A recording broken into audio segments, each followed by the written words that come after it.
দেখুন কি সুন্দর দৃশ্য। গ্রামে গেলে হরহামেশাই এরকম দৃশ্য চোখে পড়ে।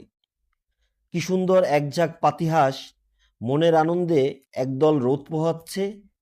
কেউ কেউ খাবার খুঁজতেছে, আবার অন্যরা মনের আনন্দে ডুবুডুবি করে গোসল করতেছে। বাহ, কি চমৎকার! আমার তো দেখে মন ভরে গেল। আপনাদেরও যাদের এরকম দৃশ্য ভালো লাগে অবশ্যই লাইক কমেন্ট করে জানাবেন। আমি চেষ্টা করব এরকম সুন্দর সুন্দর গ্রামীণ দৃশ্যগুলো আপনাদের সাথে শেয়ার করতে। আমার তো দেখে মন ভরে গেল। অনেকক্ষণ বসে বসে ওদের গোসল করা, ওদের ছোটাছুটি এগুলো দেখতে লাগলাম। আমি তো অর্ধেকটা সময় শহরে কাটাই, এরকম দৃশ্য পেলে মন ভরে কিছুক্ষণ দেখে নেই। আপনাদের কাছে কেমন লাগে অবশ্যই জানাবেন। ধন্যবাদ সবাইকে।